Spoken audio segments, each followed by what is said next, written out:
Marwadi university మంచి భవిష్యత్తు కోసం తెలుగు విద్యార్థులు ఇష్టపడే యూనివర్సిటీ. కాల్ 9059052378 9059052379.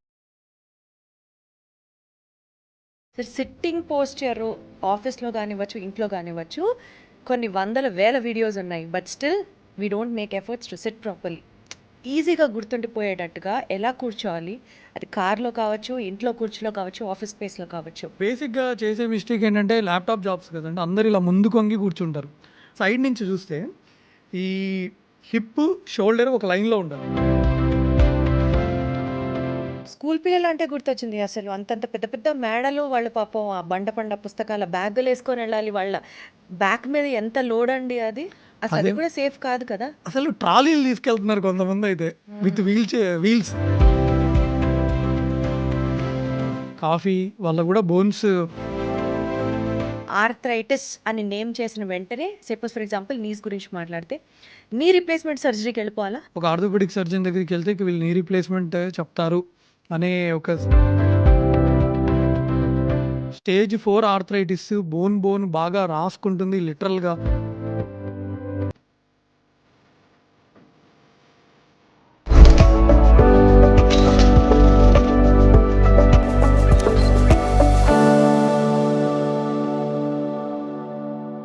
హలో ఎవ్రీబడి, అందరికీ నమస్కారం. Welcome to super doctor series. Sai Chandra Malladi గారు ప్రముఖ joint replacement and arthroscopic surgeon. ఆయనతో మాట్లాడదాం బోన్ హెల్త్కి సంబంధించి. ఇంకా మన బోన్ స్ట్రాంగ్ అండ్ హెల్తీగా ఉండాలంటే ఏం చేయాలి, ఏం చేయకూడదు, కొన్ని మిత్స్ బర్స్ట్ చేసే ప్రయత్నం చేద్దాం. అండ్ మోస్ట్ ఇంపార్టెంట్లీ బోన్ హెల్తీగా ఉండాలి అని అంటే ఏం చేయాలో డీటెయిల్గా ఆయన అడిగి మాట్లాడుకుందాం. దానికంటే ముందు డాక్టర్ గారు నమస్తే, ఎలా ఉన్నారు? బాగున్నాండి, థ్యాంక్ యూ సార్. అసలు డాక్టర్ అవ్వాలి అన్న మీ ఇంటెన్షన్ ఎలా స్టార్ట్ అయింది చెప్పండి. బేసిక్గా నేను పుట్టి పెరిగింది ప్రకాశం జిల్లా మార్కాపూర్ అండి. సో మా ఊర్లో ఏంటంటే బేసిక్గా ఇద్దరు డాక్టర్స్ ఉండేవారు, గైనకాలజిస్టులు. సో మా స్కూల్లో ఏ ఫంక్షన్ ఉన్నా చీఫ్ గెస్ట్ కింద వాళ్ళే వచ్చారు ఎవ్రీ ఇయర్. తర్వాత చిన్నపిల్లల డాక్టర్ అయితే అప్పుడు ఎవరు లేరు. తర్వాత ఇంక ఎంబీబీఎస్ డాక్టర్లు ఒకళ్ళిద్దరు ఉన్నారు అంతే. సో వాళ్ళని చూసి బాగా ఇన్స్పైరింగ్గా అనిపించేది. సో ఎవ్రీ ఇయర్ యాన్యువల్ డేకి లేదా ఆగస్ట్ 15కి అంటే బాగా ఇన్స్పైరింగ్ అనిపించేది. ఎందుకంటే నేను చిన్నప్పుడు నాకు కూడా ఫీవర్ వస్తే ఒకసారి వెళ్ళాను. డాక్టర్ని, ఒక డాక్టర్ గారు ఉంటారు, ఇద్దరే ఉంటారు, పేరు చెప్తే బాగోదు ఎందుకంటే మళ్ళీ రిలేట్ చేసుకుంటారు ఎందుకు కానివ్వండి. ఆయన్ని కలవాలి, ఆయన రోజుకు 100 మంది 150 మంది ఓపీ చూసేవారు. అంటే మనకి తిరుపతి వెంకటేశ్వర స్వామి దర్శనం దొరికితే ఎలా ఉంటుందో లిటరల్గా వాళ్ళని వెళ్ళి కలవాలంటే అంత బిజీగా ఉండేవారు అనమాట. సో బాగా అనిపించేది, అంటే చాలా రెస్పెక్ట్ కదా మేడం. సో అలా బాగా జనాలకి సర్వ్ చేయొచ్చు అనే ఇదిలా ఉండేదన్నమాట. సో మీరు బేసికల్గా చిన్నప్పటి నుంచి చూసి ఇన్స్పైర్ అయ్యి డాక్టర్ అయ్యారు. ఆర్థోపెడిక్స్ తీసుకోవాలి అన్నది ఎవరి డెసిషన్? అది కూడా మీ నా ఓన్ డెసిషన్ అండి. ఎందుకంటే ఒకటి, మా ఊర్లో అప్పుడు ఎవరు లేరు ఆర్థోపెడిక్ సర్జన్స్. మొత్తం మీ ఊరు మిమ్మల్ని బాగా మోటివేట్ చేసింది డాక్టర్ అవ్వడానికి. అవును మేడం. సో మా ఊర్లో ఎవరు లేరు, అది నెంబర్ 1. నెంబర్ 2, అంటే కాళ్ళు ఇరిగి మనం వాళ్ళకి సర్జరీ చేసి, ఈవెన్ ఎంబీబీఎస్ అప్పుడు కాళ్ళు ఇరిగి మనం వాళ్ళకి రాడ్ వేసి వాళ్ళకి మళ్ళీ నడిపిస్తే వాళ్ళు లైఫ్ లాంగ్ గుర్తుపెట్టుకుంటారండి. సో అది బాగా అనిపించింది. సో బేసికల్గా మీరు ఎంబీబీఎస్ ఎక్కడ చేశారు, పీజీ ఎక్కడ చేశారు? నేను ఎంబీబీఎస్ జిఎస్ఎల్ రాజమండ్రి అండి, 2007 బ్యాచ్, ప్రైవేట్ ఏ కేటగిరీ. సో ఓసీ 1300 ర్యాంక్ వచ్చింది అప్పుడు, 2007 బ్యాచ్ నేను. సో 2007లో 1300 ర్యాంక్ అంటే ఫ్రీ సీటేనా? ఫ్రీ సీట్ అండి, 50,000 ఫీజు. సో 1,10,000 మెంబర్స్ రాశారు అప్పుడు ఎంసెట్ ఎగ్జామ్. అందులో మీకు 1300 ర్యాంక్, అసలు సూపర్. తర్వాత పీజీ అదే ఇయర్ డిఎన్బి చేశాను మ్యాంగ్లూర్లో, తేజస్విని హాస్పిటల్ అండ్ SSIOT అని, Shantaram Shetty institute of orthopaedics and trauma అని. మ్యాంగ్లూర్లో ఉన్న ప్రతి ఒక్కరికి తెలుస్తుంది, ఈవెన్ కర్ణాటక వాళ్ళకి చాలా బాగా తెలుస్తుంది. సో అది వన్ ఆఫ్ ద మంచి ట్రామా సెంటర్స్ అనమాట. సో అదే ఇయర్ 1000 ర్యాంక్ వచ్చింది ఆల్ ఇండియా. సో అక్కడ జాయిన్ అయిపోయాను. సో అది కూడా ఫ్రీ సీటేనా? అవునండి. సో ఈ పాయింట్ అడగాలి, అప్పుడు నాకు ఎప్పుడు ఒక పాయింట్ అనిపిస్తూ ఉంటుంది. ఎంబీబీఎస్ వరకు ఓసీస్కి ఫ్రీ సీట్ రావచ్చు, కష్టపడితే వస్తే రావచ్చు గాక, కానీ పీజీ ఫ్రీ సీట్ అంటే మాత్రం అసలు నక్కతోక తొక్కితేనే అది సాధ్యం, లేదా పేమెంట్కి ప్రిపేర్ అయిపోవాలి ఓసీస్ అయితే అని ఒక స్టేట్మెంట్ వింటూ పెరిగా. ఇది కరెక్టా కాదా? కష్టపడితే సీట్ వస్తుంది ఇలాంటి మాటలు చెప్పద్దు. నేను జనరల్ సినారియోలో అడుగుతున్నాను.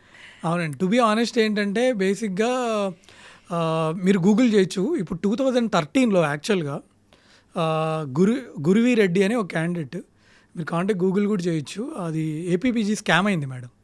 సో ఆ స్కామ్‌లో అప్పుడు ఇంకా అందుకని ఎంసెట్ స్కామ్ అయిందని చెప్పేసి డిఎన్బి జాయిన్ అయ్యాను.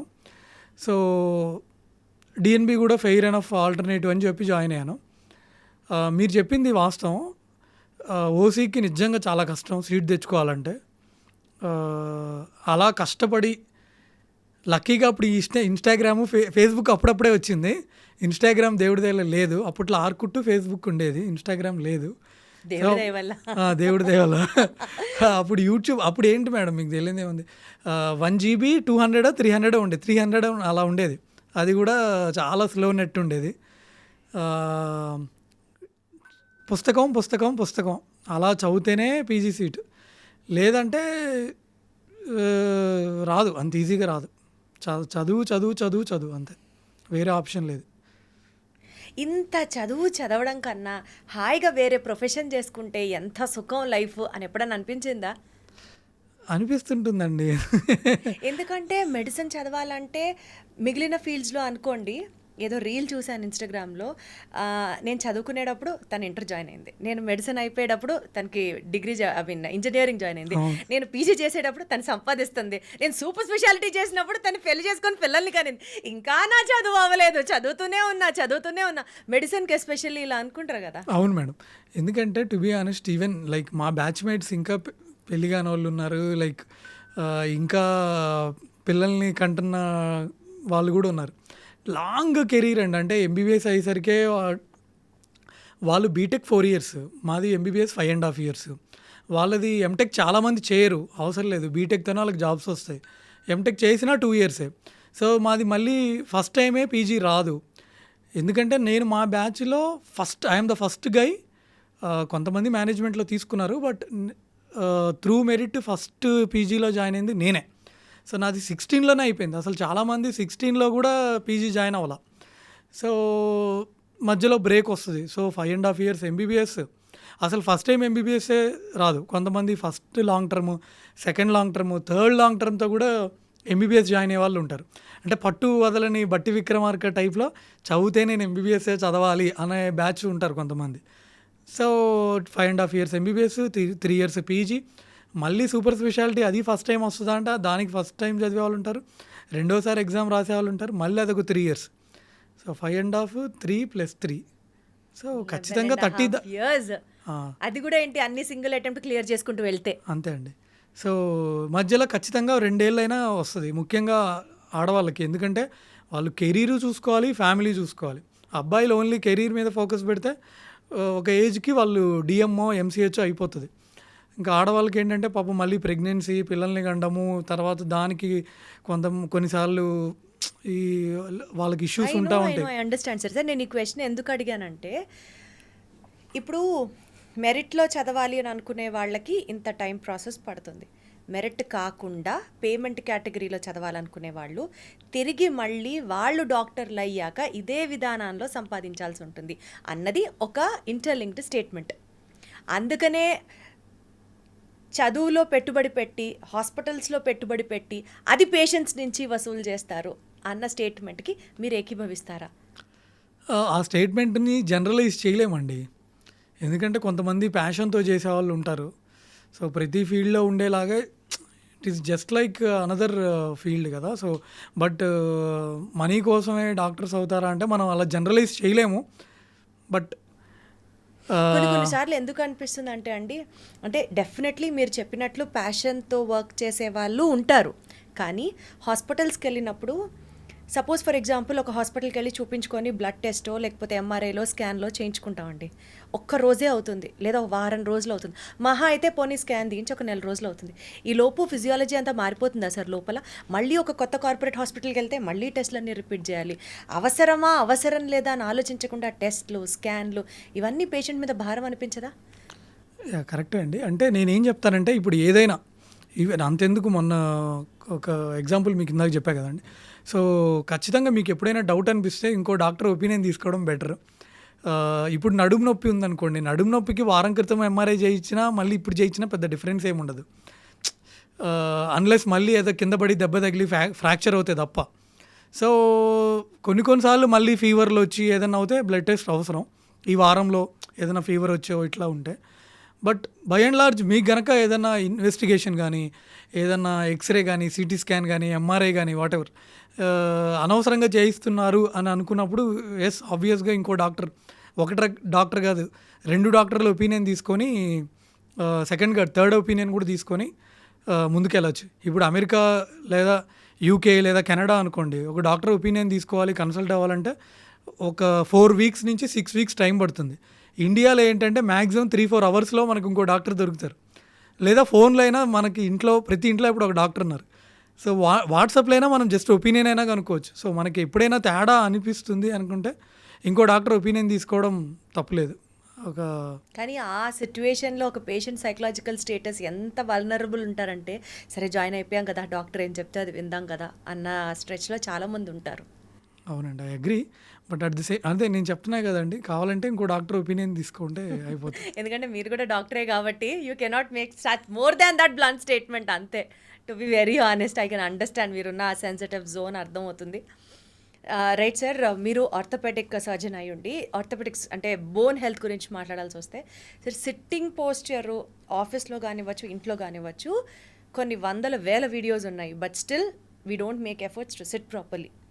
ఈజీగా గుర్తుండిపోయేటట్టుగా ఎలా కూర్చోవాలి, అది కార్లో కావచ్చు, ఇంట్లో కూర్చులో కావచ్చు, ఆఫీస్ స్పేస్లో కావచ్చు, గుర్తుండిపోయేటట్టు ఏమన్నా మనకి ఆ మార్కర్స్ ఉన్నాయా, this is how you have to SIT అని అంటే ఏం చెప్తారు? మెయిన్గా ఏంటంటేనండి, ఇప్పుడు సాఫ్ట్వేర్ వాళ్ళు మాకు వచ్చే ఓపీలో half of the OP software patients. So వాళ్ళు చెప్పేది నడుము నొప్పి, మెడ నొప్పి, ఇవే ఉంటాయి ఓపీలో. అసలు ఇంకా చిన్నపిల్లలు కూడా వస్తున్నారు, స్కూల్కి వెళ్ళే పిల్లలు కూడా.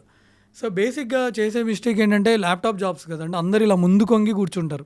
అట్లా కాకుండా ఇంక్లూడింగ్ మీ, ఇప్పుడు నేను మాట్లాడుతూ ఈ పాడ్కాస్ట్లో కూడా ఇలా ముందు కొంగి కూర్చున్నా. సో మనకు తెలియకుండా ఇలా ముందు వంగుతాం అనమాట.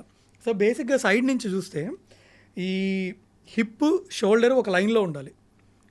హిప్ షోల్డర్ ఇయర్ ఆల్మోస్ట్ అట్లా, అందుకని ఇట్లా ముందుకు వంగకూడదు అనమాట, కౌచ్ అవ్వకూడదు. సో అది ఇంపార్టెంట్. రెండోది, అందరూ సాఫ్ట్వేర్ జాబ్సే more or less, desk jobs. So ఈ స్క్రీన్ అనేది ఐ లెవెల్లో ఉండాలండి. ఈ ఫోన్ చూడడం ఎక్కువైపోయింది కదా మేడం. సో ఈవెన్ చిన్నపిల్లలు కూడా. సో ఇలా కనుక మీరు అబ్జర్వ్ చేసి ఒక 10 నిమిషాలు ఇలా చూడండి, మనకు మెడ నొప్పి వచ్చేస్తుంది. సో ఎవ్రీ 10 degrees మెడ వంచితే ఎవ్రీ 10 degreesకి సర్వైకల్ స్పైన్ మీద ఎనార్మస్ లోడ్ పడుతుంది. సో ఈ లెవెల్లో చూడడం ఇంపార్టెంట్, నెంబర్ 1. తర్వాత స్క్రీన్ పెద్దదిగా ఉండేలాగా చూసుకోవడం ఇంపార్టెంట్, నెంబర్ 2. తర్వాత ఇప్పుడు స్క్రీన్ పెద్దది లేదంటే దానికి హైట్, కొన్ని బుక్స్ ఏదైనా అట్టో ఏదైనా పెడితే కొంచెం హైట్ వస్తుంది, నెంబర్ 3. ఇందాక నెంబర్ 4 నేను చెప్పినట్టు సైడ్ నుంచి చూస్తే హిప్, షోల్డరు, ఇయర్ ఒకే లెవెల్లో ఉండేలాగా చూసుకోవడం ఇంపార్టెంట్, నెంబర్ 5. ఇట్లా ముందు కొంగకూడదు. ఎల్బోస్ కూడా ఈ లెవెల్లో ఉండాలి. అంటే మనం ఇట్లా ముందు కొంగి వర్క్ చేసుకోవడంలా కాకుండా కంప్యూటర్నే దగ్గరికి తెచ్చుకొని ఇలా వర్క్ చేసుకోవడం అనమాట. తర్వాత పిల్లో ఖచ్చితంగా ఈ ఇక్కడ పెట్టారు చూసారా, అలాగా లోయర్ బ్యాక్కి సపోర్ట్, పిల్లో సపోర్ట్ అనేది ఉండాలి. తర్వాత కార్లో మనకి నెక్ పిల్లో ఎలా ఉంటుందో అలా వర్క్ ఎర్గోనమిక్స్ టేబుల్లో ఆల్రెడీ వాళ్ళు కూడా పిల్లో ఇస్తారు. ఇవి తర్వాత ఎల్బో కూడా వీలైనంత బాడీకి దగ్గరగా ఉండేలా చూసుకోవాలి. ఇవి ఫుట్ మనం కింద పెడతాం కదండి ఫ్లోర్ మీద, ఫ్లాట్గా ఉండేలా చూసుకోవాలి. ఇది మరీ హిప్ మరీ ఫ్లెక్స్, మరీ మడచకూడదు, మరీ చాపినట్టుగా ఉండకూడదు. ఇవి బేసిక్. మోస్ట్ మనం చేసే కామన్ మిస్టేక్ ముందు కొంగిపోతాం. చదువుకునేటప్పుడు కూడా ఈవెన్ హాస్టల్స్లో నేను కొంతమంది మా ఫ్రెండ్స్ని చూస్తా, వాళ్ళు ఎలా చదువుతారంటే బుక్లో కాడ వెళ్ళిపోతాడా అన్నట్టు చదువుతారు. ఇలా కూర్చుంటాడు ఇలాగా, కొంతమంది ఊగిపోతూ ఉంటారు. సో అలాగే చేయకూడదని బేసిక్గా. అసలు మీరు చెప్తుంటే చాలా రిలేటబుల్గా ఉన్నాయి. ఓహో, మనం కూడా అలాగే కూర్చుంటాం కదా అని అనిపిస్తోంది. బట్ కాన్షియస్గా ఆ రాంగ్ పోస్టర్స్ని అవాయిడ్ చేయాలి. రీసెంట్గా ఒక యంగ్ లేడీ వచ్చారండి, సాఫ్ట్వేర్ ఇంజనీర్. ఆవిడ ఏజ్ అరౌండ్ 27-28. వాళ్ళ వుడ్ బీ వచ్చారు,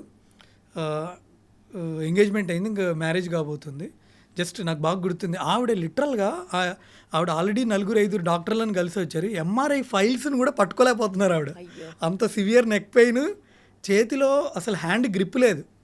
సో ఆవిడ వాళ్ళ కాబోయే హస్బెండ్కి ఇస్తున్నాను నువ్వు పట్టుకో అని. అంత చిన్న ఏజ్లో అంత సివియర్గా neck pain, shoulder pain, grip కూడా లేదు అని అంటే ఎట్లా సార్ మరి? అంటే బేసిక్గా అదే మేడం, వంగి వంగి వంగి అంటే even Quality school of life పిల్లలు. తగ్గిపోతుంది. అవునండి, డెఫినెట్గా. స్కూల్ పిల్లలు అంటే గుర్తొచ్చింది. అసలు అంతంత పెద్ద పెద్ద మేడలు వాళ్ళు పాపం ఆ బండ పుస్తకాల బ్యాగులు వేసుకొని వెళ్ళాలి. వాళ్ళ బ్యాక్ మీద ఎంత లోడ్ అండి అది. అసలు అది కూడా సేఫ్ కాదు కదా. అదే మేడం, ఇప్పుడు మోడీ గారు ఎన్నో రిఫార్మ్స్ చేస్తున్నారు. స్కూల్ బుక్స్ తగ్గించే రిఫార్మ్ ఏమైనా తీసుకొస్తే హ్యాపీ ఫీల్ అయ్యే వాళ్ళలో ఫస్ట్ పర్సన్ నేను ఉంటానండి. ఎందుకంటే నేను చూస్తున్నా కదా, ఒక్కొక్కళ్ళు అసలు ట్రాలీలు తీసుకెళ్తున్నారు కొంతమంది అయితే, విత్ వీల్స్. మనం లగేజ్ ట్రాలీలు మాదిరి ట్రాలీ బ్యాగ్స్ కూడా వచ్చేసినాయి. అసలు పేరెంట్స్ కూడా పాపం, పేరెంట్స్ ఏం చేస్తారు, స్కూల్ వాళ్ళు చేయాలి. టూ మచ్ లగేజ్ అయిపోతుంది. బేసిక్గా ఏంటంటే హోంవర్క్ అనే కాన్సెప్ట్ లేకుండా బుక్స్ తీసుకెళ్ళిపోయి అక్కడే పెట్టుకొని ఎగ్జాక్ట్లీ మళ్ళీ టెక్స్ట్ బుక్స్ మాత్రమే క్యారీ చేస్తే సరిపోతుంది. అంతే అండి. మళ్ళీ ఇంటికి వచ్చి ఇంట్లో వాళ్ళు ఫ్రీగా ఉండే విధంగా ఉండాలి. ఆల్మోస్ట్ 15-20 కేజీల బ్యాగ్ క్యారీ చేసి అసలు లిఫ్ట్లు ఉండవు. కొన్నిసార్లు 4వ ఫ్లోర్ 5వ ఫ్లోర్ ఎక్కాలి. నార్మల్గా తెలుసుకునే ప్రయత్నం చేస్తే సార్, చిన్నపిల్లలు వాళ్ళది గ్రోయింగ్ ఏజ్, బోన్స్ అన్నీ స్ట్రాంగ్ ఉంటాయి. సో వాళ్ళు ఇప్పుడు ఇంత బరువులు మోసారంటే అసలు పెద్దయ్యాక బీభత్సమైన వెయిట్ లిఫ్టర్లు అయిపోతారు స్టైల్లో ఉంటుంది పేరెంట్స్ మైండ్ సెట్. ఎందుకనంటే అన్ని పుస్తకాలు చెప్పిస్తున్నారు మా స్కూల్లో, పిల్లలు ఎంత బాగా చదువుకుంటున్నారో అని ఉంటుంది. వాట్ యూజువలీ హ్యాపెన్స్, బరువు ఏజ్ కన్నా మించి పుస్తకాల బ్యాగులు మోయడం వల్ల ఎలాంటి డ్యామేజ్ మనం పిల్లలకి కాజ్ చేస్తున్నాం? మెయిన్గా బ్యాక్ పెయిన్ వస్తుందండి. ఎందుకంటే ఎక్కువ లోడు వాళ్ళు ఏంటంటే ఇట్లా 2 స్ట్రాపులు కూడా వేసుకోరు, మళ్ళీ ఒకటే స్ట్రాప్ వేసుకుంటారు. సో అంతంత బరువులు మోస్తే 4వ క్లాసు 3వ క్లాస్ పిల్లలు ఖచ్చితంగా వాళ్ళకి బ్యాక్ పెయిన్ వస్తుంది. మెయిన్ ఇష్యూ అదే అండి. పిల్లలు కొంతమంది కంప్లైంట్ కూడా చెయ్యరు పాపం, బ్యాక్ పెయిన్ అని కూడా వాళ్ళకి అది అని చెప్పడానికి. వాళ్ళు యాక్టివ్గా ఉంటారు కదా, వాళ్ళకి అది తెలియట్లేదు. బట్ చాలామంది వస్తున్నారు ఓపీస్కి నెక్ పెయిన్తో వస్తున్నారండి. ఇలాగ వంగిపోయి చూడడం, ఇంకా కళ్ళద్దాలు. ఐప్యాడ్లు, ట్యాబులు వచ్చిన తర్వాత, ఎస్పెషల్లీ కోవిడ్ తర్వాత ఆన్లైన్ క్లాసెస్ ఎక్కువైపోయాయి. ఈరోజు పొద్దునే మా మామయ్య అంటున్నాడు, అసలు ఏంటో సాయి ఆన్లైన్ వల్ల పిల్లలకి వంగిపోయి చూడడము, ఈ కళ్ళద్దాలు దానివల్ల నష్టం అవుతుంది. డెఫినెట్లీ కోవిడ్ తర్వాత ఇంపాక్ట్ ఏనండి. కోవిడ్ టైంలో వచ్చినటువంటి ఆ ఆన్లైన్ క్లాసెస్ పుణ్యమా అని సగం మంది క్లాస్ రూమ్లో పిల్లలకి కళ్ళద్దాలు గ్యారంటీ, కళ్ళద్దాలతోనే ఉన్నారు. అవును, unfortunate thing. Right sir. Sir ఇప్పుడు లంగ్ ప్రాబ్లమ్స్ ఎక్కువ ఉన్న వాళ్ళకి, maybe because of smoking or maybe because of what ever etcetera XYZ, bones చాలా ఫ్రెజైల్ ఉంటాయి, బోన్స్ ఊరుకునే ఫ్రాక్చర్ అవుతాయి అన్న స్టేట్మెంట్ని మీరు ఏకీభవిస్తారా? లంగ్ ప్రాబ్లమ్స్ అంటే స్మోకింగ్ వల్లనా మేడం? స్మోకింగ్ వల్ల అనుకుందాం. స్మోకింగ్ వల్ల చాలామంది ఏమనుకుంటారంటే ఓన్లీ లంగ్సే డ్యామేజ్ అవుతాయి, ఓన్లీ లంగ్ క్యాన్సర్ వస్తుందని అనుకుంటారు.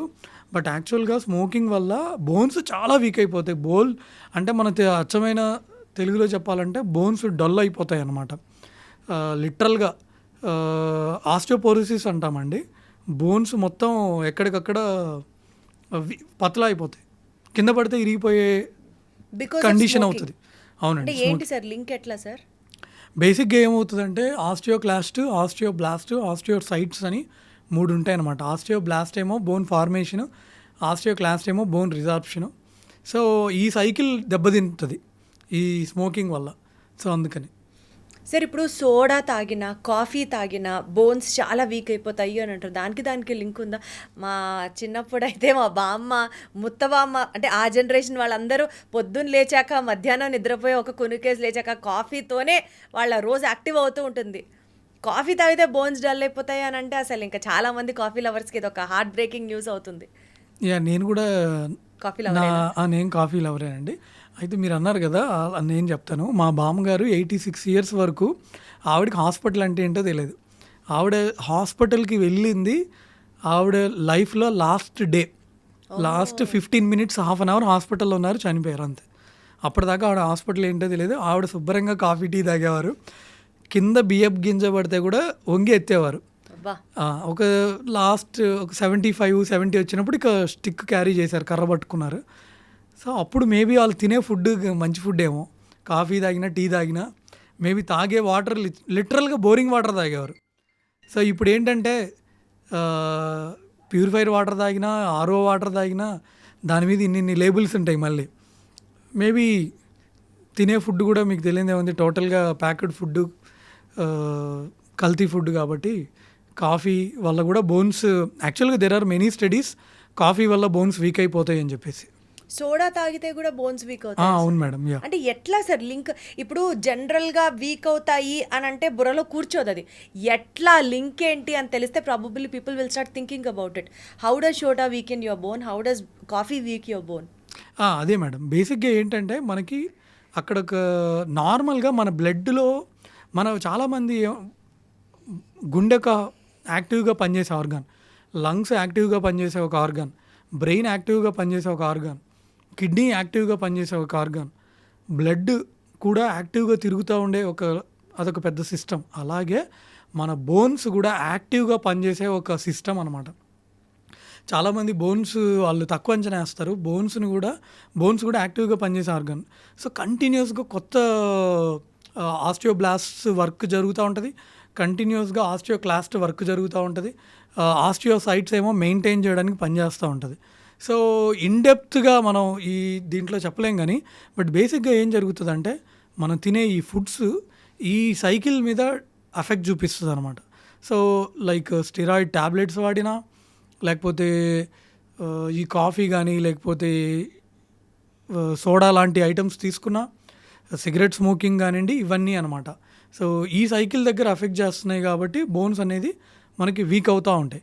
బేసిక్గా మనకి ఏజ్ వల్ల బోన్స్ అనేవి వీక్ అవుతాయి. సో ఎవరైనా ఒక పర్సన్ నడవకుండా ఒక నెల రోజులు పడుకొని ఉన్నాడు అనుకోండి, అప్పుడు కూడా బోన్స్ వీక్ అవుతాయి. అంటే మనం వెయిట్ బేరింగ్ అనేది చేస్తూ ఉంటే బోన్స్ అనేవి యాక్టివ్గా ఉంటాయి అన్నమాట. ఓకే, ఇప్పుడు సునీత విలియమ్స్ ఇంకొక పర్సన్ ఆస్ట్రోనాట్స్ కదండి, వాళ్ళు స్పేస్కి వెళ్ళారు కదా. సో అక్కడ గ్రావిటేషనల్ ఫోర్స్ అనేది ఉండదు.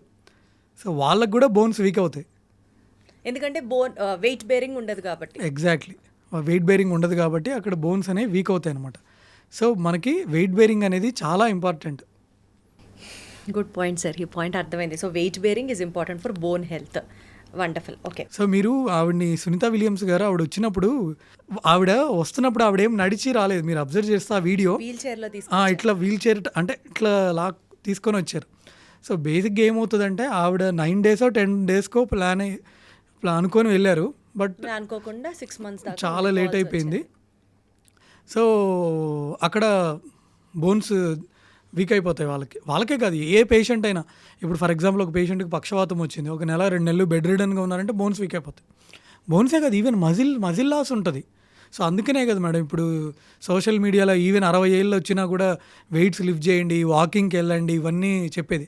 అంటే వెయిట్స్ లిఫ్ట్ చేయడం in the sense, don't take me wrong, 20 kgs 30 kgs కాదండి, జస్ట్ 1 kg 2 kgs 5 kgs అయినా పర్లేదు. అంటే ఈ మజిల్ లాస్ని ప్రివెంట్ చేయడానికి. అలోపతి డాక్టర్స్లో చాలామంది ఎస్పెషల్లీ బోన్ హెల్త్ అంటే అది మెడిసిన్లో ఉందో లేదో నాకైతే తెలియదు, కానీ సపోజ్ ఇప్పుడు ఆర్థరైటిస్ ఉందనుకోండి, బోన్స్ రిలేటెడ్ సమస్యలు ఏమన్నా ఉంటే వాతం చేస్తుంది, దుంపకూరలు తినద్దు అని అంటారు. ఇది ఎంతవరకు కనెక్షన్ ఉంది సార్? అంటే ఫుడ్ తినడం, దుంపకూరలు తింటే బోన్కి ఎక్కువ డ్యామేజ్ అవుతుంది అన్నది అక్కడ అర్థమా? వాట్ ఈస్ దిస్ వాతం చేయడం inside the body? To be honest, నాకు తెలిసి there is no scientific evidence అండి. That's what I feel. అంటే మీరు దుంపకూరలు తింటే మీకు ఆర్థరైటిస్ వస్తుంది అంటున్నారా మీరు? ఆర్థరైటిస్ ఎలివేట్ అవుతుంది. ఆర్థరైటిస్ ఎలివేట్ అవుతుంది, చాలా తక్కువ ఎవిడెన్స్ ఉందండి. బట్ బై అండ్ లార్జ్ నేను కూడా కొంతమంది డాక్టర్స్ని అడిగాను ఈ పాయింట్, ఎందుకంటే నాకు పేషెంట్స్ రెగ్యులర్గా అడుగుతారు, సార్ దుంపకూరలు మానేయచ్చా అని. పేషెంట్స్కి ఎలా ఉంటుందంటే, మేడం మీరు అన్నీ తినచ్చు అన్నారనుకోండి, అదొక ధైర్యం, అదొక సాటిస్ఫాక్షన్. లేదంటే దుంపకూరల మీదకే మనసు వెళ్తుంది. ఎగ్జాక్ట్లీ, అంటే వాళ్ళకి ఏదో ఒకటి చెప్పాలి. అంటే నిజంగా దుంపకూరలు తింటే నొప్పులు ఎక్కువ అవుతాయి అన్నది ఏమన్నా ఉందా? బట్ కొంతమందికి ఉంటుందండి, వాళ్ళే చెప్తారు మాకు దుంపకూరలు తింటే ఎక్కువ అవుతుందండి. అది సైకలాజికల్ గా వాళ్ళు పెట్టుకుందా సార్, లేకపోతే నిజంగానే బోన్స్ హెల్దీగా నొప్పులు రాకుండా ఉండాలంటే దుంపకూరలు మానేయాలా? కొంతమందికి అలా ఉంటుంది మేడం, దుంపకూరలు తింటే వాళ్ళకి బాడీలో పెయిన్స్ వచ్చేలాగా వాళ్ళు ఫీల్ అవుతారు. సో ఇంక వాళ్ళని మీరు తినొద్దని చెప్పేస్తాం అలా. ఇప్పుడు మీకేమన్నా ఫుడ్కి ఎలర్జీ ఉందా? జస్ట్ అడుగుతున్నాను. ఏ ఫుడ్ అయినా మీరు తింటారు? ఫుడ్ అయినా తినగలను. Great madam. నాకు వంకాయ ఈ దాన్ని తింటే నోరంతా ఒక రకంగా ఎలర్జీ. Yeah exactly. సో నేను దాన్ని అవాయిడ్ చేస్తా. బట్ అలానే కొంతమంది పేషెంట్స్ ఏంటంటే ఈ దుంపకూరలు తినంగానే వాళ్ళకి ఏదో పెయిన్స్ వస్తున్నట్టు వాళ్ళు ఫీల్ అవుతారు. ఇంకా వాళ్ళకి ఏంది మీరు తినండి అన్నాం అనుకోండి, వాళ్ళు సాటిస్ఫై అవ్వరు. సరే అవాయిడ్ చేయండి అంటే యా కరెక్ట్, వాళ్ళు కొంచెం వాళ్ళు హ్యాపీగా ఉంటారనమాట. పోలేండి సార్, వాళ్ళ సాటిస్ఫాక్షన్కి వాళ్ళని వదిలేస్తే వాళ్ళకి ఏదో ఒకటి ఇప్పుడు ఏది వాళ్ళకి పడకపోతే అదే తినద్దు అని ఎలా అయితే చెప్తున్నామో, జనరలైజ్డ్గా బోన్ హెల్త్ కోసం ఏం ఫుడ్స్ తినాలి అని అంటే ఏం చెప్తారు? పాలు తాగండి అని పేషెంట్కి చెప్పగానే ఫస్ట్ వచ్చే డౌట్, సార్ ఇప్పుడు పాలల్లో కూడా కెమికల్స్ ఉన్నాయి కదా సార్ అంటే. తాగద్దు అంటున్నారు కదా సార్. అదే మేడం, ఇమ్మీడియట్గా ఆ డౌట్ క్వశ్చన్ వస్తుంది ఇమ్మీడియట్గా. సో నేను చెప్పేది పాలు, ఆకుకూరలు, రాగి జావ, గ్రీన్ లీఫీ వెజిటబుల్స్, రాగి జావ. కొంతమంది సేమ్ మీరు అడిగిందే అడుగుతారు. సో రాగి జావ తీసుకోండి అని చెప్తాం. ఇప్పుడు పాలు అవాయిడ్ చేయాలి, పాల ప్రోడక్ట్స్ని కూడా అవాయిడ్ చేయాలా? చీజ్ మంచిదండి యాక్చువల్గా. చీజ్ కొంచెం ప్రోటీన్ సోర్స్ కూడా ఉంటుందండి. అంటే అలా అంటే ప్యూర్ వెజిటేరియన్స్కి ఇంకేం మిగిలింది పాపం తినడానికి? పన్నీరు, టోఫు అంటే చాలామందికి అర్థం అవ్వదు. పన్నీర్ అంటే చాలామందికి ఎలర్జీగా ఉంటుంది. పన్నీరు చాలామంది తినరు అసలు. యాక్చువల్గా పన్నీర్ అంటే పడదు కొంతమందికి. సో పాలు, ఆకుకూరలు, రాగి జావ. ప్రోటీన్ పౌడర్ తీసుకోవచ్చు. Protein powder from all the dry ఫ్రూట్సా లేకపోతే బయట దొరికే ప్రోటీన్ పౌడర్స్? బయట దొరికే ప్రోటీన్ పౌడర్ అయినా తీసుకోవచ్చు madam. But having said that ఏంటంటే ఈరోజు మార్నింగ్ నేను ఒక పేషెంట్ చూశాను. సో ఎక్సెసివ్ ప్రోటీన్ కన్జంప్షన్ కూడా దానివల్ల యూరిక్ యాసిడ్ పెరిగే అవకాశం ఉంటుంది బాడీలో.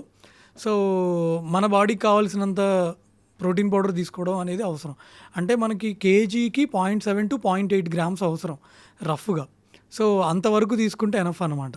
సార్, ఇప్పుడు మనం ఆస్టియోపోరోసిస్ గురించి మాట్లాడుతున్నాం కాబట్టి, ఇందాక ఫుడ్స్ రిలేటెడ్ టు ఆర్థరైటిస్ ఏది ఎలివేట్ చేస్తుందో అని మాట్లాడుతున్నాం కాబట్టి, ఆర్థరైటిస్ కండిషన్ ఏజ్ పెరిగే కొద్దీ గ్రాడ్యువల్గా బాడీలో జరిగే డీజనరేటివ్ ప్రాసెస్ వల్ల వచ్చే ఒక కండిషన్ అని అనుకుంటే, ఆర్థరైటిస్ అని నేమ్ చేసిన వెంటనే సపోజ్ ఫర్ ఎగ్జాంపుల్ నీస్ గురించి మాట్లాడితే నీ రీప్లేస్మెంట్ సర్జరీకి వెళ్ళిపోవాలా? అందరికి కాదండి. అంటే స్టేజ్ 4 ఉండి బోన్ ఆన్ బోన్, లిటరల్గా బోన్ రాసుకుంటుంది అంటే ఇంకా అది లాస్ట్ స్టేజ్ అనమాట. లైక్ సో ఈ బోన్ మోడల్లో ఇది నార్మల్గా స్టేజ్ 1 ఉంటే, అంటే మనకి నార్మల్గా ఇలా ఉంటుంది. కొబ్బరి బొండంలో లేత కొబ్బరి, మెత్తటి కొబ్బరి టైప్లో ఉండేది. ఇది బ్లూ కలర్ది కాట్లేజ్ అనమాట. సో ఏమైపోతుంది అంటే అది కంప్లీట్గా అరిగినప్పుడు బోన్ రాసుకుంటుంది. సో ఇక్కడ వాళ్ళు లిటరల్గా ఇక్కడ బోన్ రాసుకుంటుంది కదండి. ఇది ఇంకా లాస్ట్ స్టేజ్. అంటే ఇప్పుడు ఒక 60 ఏళ్ళు 70 ఏళ్ళు వచ్చి ఫుల్ అరిగిపోయి ఊర్లలో ఇలా నడుస్తారు చూసారా, అలాంటి వాళ్ళకి అలాగ ఉంటుంది. మనం నీ రీప్లేస్మెంట్ చేసినప్పుడు లైక్ జాయింట్ ఓపెన్ చేసి చూస్తే లిటరల్గా బోన్లో గుంతలు ఉంటాయి అన్నమాట. సో వాళ్ళకి మాత్రమే ఇక లాస్ట్ స్టేజ్లో చేసే surgery total knee replacement. So అందరికి కాదండి, నేను మళ్ళీ చెప్తున్నాను దయచేసి. ఎందుకంటే చాలామందికి ఇప్పుడు ఈ సోషల్ మీడియా వల్ల ఎలా అంటే ఒక ఆర్థోపెడిక్ సర్జన్ దగ్గరికి వెళ్తే వీళ్ళు నీ రీప్లేస్మెంట్ చెప్తారు అనేది ఒక స్టాంప్ అయిపోయింది. సో అందరికి కాదు, స్టేజ్ 4 ఆర్థరైటిస్ బోన్ బాగా రాసుకుంటుంది లిటరల్గా. వాళ్ళు మందులు వాడారు బట్ తగ్గట్లేదు. అసలు మందులు వేసుకోకుండా రోజు గడవట్లేదు, లిటరల్గా ఇలాగ నడుస్తున్నారు. గెయిట్ కూడా మారిపోయింది. ఓన్లీ లాస్ట్ స్టేజ్ వాళ్ళకి మేడం అది.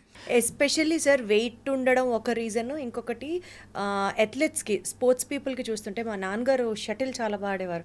ఆయన షటిల్ ఎంత బాగా ఆడతారంటే అసలు ఆ కాక్ కన్నా ముందు వేగంగా ఈయన కోర్ట్ ఈ మూల నుంచి ఆ మూలకి వెళ్ళడాలు, డొల్లుకుంటూ వెళ్ళి కొట్టడాలు, ఆడి over a period of time పుల్లలు గోపిచంద్ గారు కంటే ఈయనే ఆయనలో ఉన్నారా అన్నట్టుగా ఫీల్ అయ్యి ఆడేవారు. మరి అంతలాగా ఈ ఆడే ప్రాసెస్లో ఒక 15 years 20 years మా చైల్డ్హుడ్ అంతా మేము చూసాం ఆయన ఆడి. ఈ ఆల్సో బీయింగ్ అ డాక్టర్, ఈ షోల్డర్ డిస్లొకేట్ అయిపోయేది over a period of time.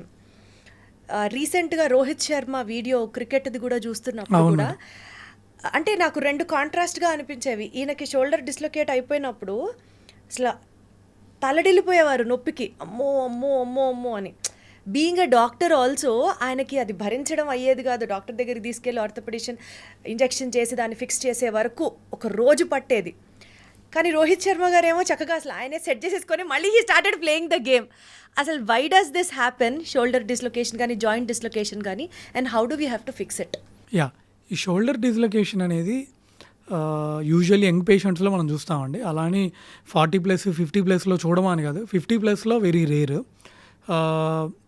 కొంతమందికి ఏమవుతుందంటే వాళ్ళంతటా వాళ్ళు సెట్ చేసుకుంటారు, దాన్ని హ్యాబిచువల్ డిస్లొకేషన్ అంటాం. సో ఇనీషియల్గా డిస్లొకేట్ అయినప్పుడు భయంకరంగా పెయిన్ ఉంటుందండి. ఇది మన షోల్డర్ జాయింట్, ఇది హ్యూమరల్ హెడ్ అండి, ఇది గ్లీనాయిడ్ అండి, దీని చుట్టూ క్యాప్సూల్ ఉంటుంది.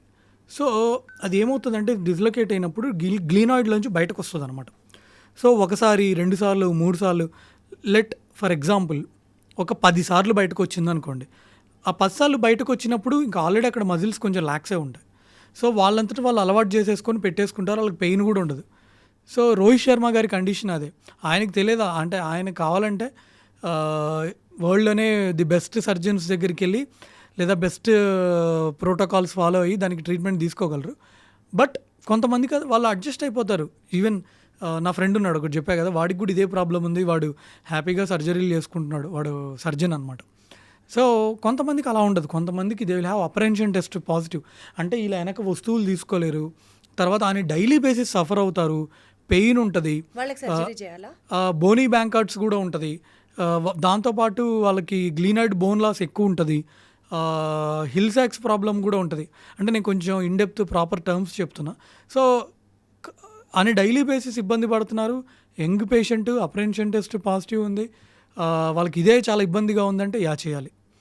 చాలా సింపుల్ సర్జరీ అండి ఇది, ఆర్థ్రోస్కోపీ ద్వారా చేస్తాము. అచ్చా సార్, కంక్లూడ్ చేసే ముందు, అంటే ఇది చాలా పెద్ద సబ్జెక్ట్ నాకు అర్థమవుతుంది, మాట్లాడే కొద్ది వాల్యూమ్స్ అండ్ వాల్యూమ్స్ మాట్లాడచ్చు, but still on a very positive note, bone health is very important for all the organs to function properly and మన డైలీ ఫంక్షనాలిటీని కంటిన్యూ చేయడానికి. Being a doctor, what are the red flags you have to watch for and how do you have to maintain a good bone health and a healthy body? Every year especially diabetes and hyperthyroidism ఉన్నవాళ్ళు, అతి ముఖ్యంగా thyroid patients, even thyroid patients, hypothyroid పేషెంట్స్లో bones వీక్గా ఉంటాయన్నమాట. So once you are after above the age of 50 or above the age of 60 డెఫినెట్గా BMD test చేయించుకోండి. Even ఇంటి దగ్గర క్యాంపులు పెడుతున్నా హ్యాపీగా వెళ్ళి చేయించేసుకోండి to whatever worth it is. ఎందుకంటే proper BMD it will be little ఇది. సో ఈవెన్ నార్మల్ హెల్త్ క్యాంప్స్లో అయినా బిఎండి క్యాంప్స్ రెగ్యులర్గా కండక్ట్ చేస్తున్నప్పుడైనా హ్యాపీగా వెళ్ళి చేయించేసుకోవచ్చు.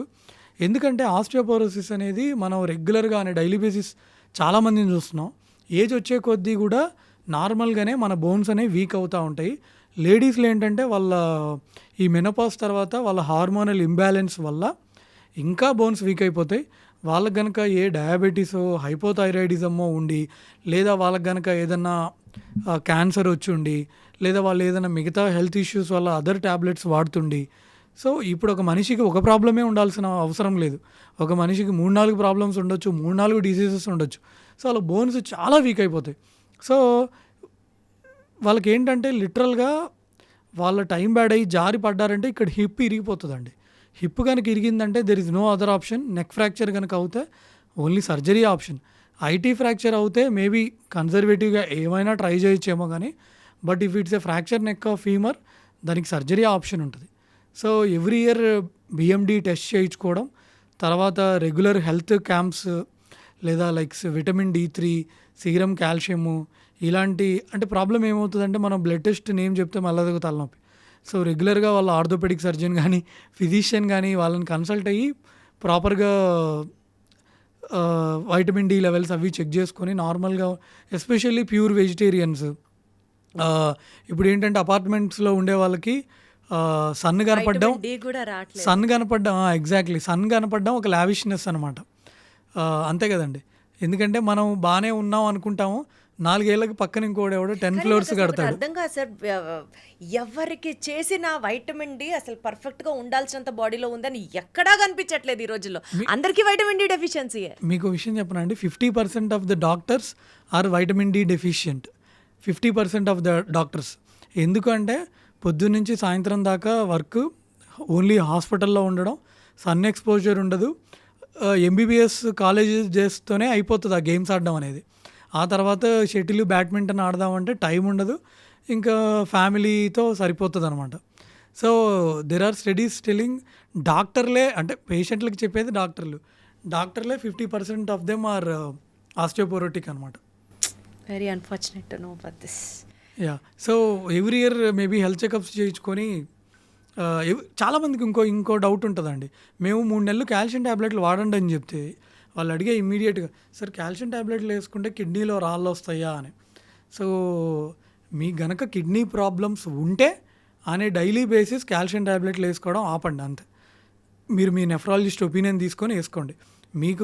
మీరు హెల్తీగా ఉన్నారు, నార్మల్గా ఉన్నారు, ఒక హెల్తీ యంగ్ యాక్టివ్ ఇండివిజువల్, మీకు కిడ్నీ ప్రాబ్లమ్స్ ఏమీ లేవు అనుకుంటే 3 నెలలు డైలీ ఒక కాల్షియం ట్యాబ్లెట్ వేసుకోవడం వల్ల ఏ ప్రాబ్లం రాదు. 3 నెలలే వాడాలా సార్ కాల్షియం సప్లిమెంట్స్? నేను ఓన్లీ అంటే చాలామంది డాక్టర్స్ ఇనీషియల్గా 3 months ఇస్తారు. రైట్. అంటే మనం చెప్పా కదా మేడం, ఇప్పుడు ఎక్కువ మెడికేషన్ వద్దు. ఎక్కువ టూ మచ్ తీసుకున్నారనుకోండి అవి స్టోన్స్ అయ్యే అవకాశం కూడా ఉంటుంది. సో ఇప్పుడు ఏంటంటే పొద్దున్న నుంచి రాత్రి వరకు ఆల్మోస్ట్ అన్ని ప్రొఫెషన్స్ ఏసీలోనే కదా ఉండడం, మనము వాటర్ కన్సంప్షన్ తగ్గిపోయింది, నిజమా కదా? వాటర్ అనేది తాగట్లేదు. నేను నా ఎంబీబీఎస్లో సెకండ్ ఇయర్లో థర్డ్ ఇయర్లో ఉన్నప్పుడు మా సీనియర్ కిడ్నీలో స్టోన్ వచ్చిందని సర్జరీ చేయించుకున్నాను. నేను నిజంగా షాక్ అయ్యా. నేను MBBS second year third year అంటే 2009-10లో. ఇప్పుడు కామన్ అయిపోయింది కిడ్నీలో రాళ్ళు అనేవి, ఎందుకంటే వాటర్ తాగకపోవడం వల్లే కదండి.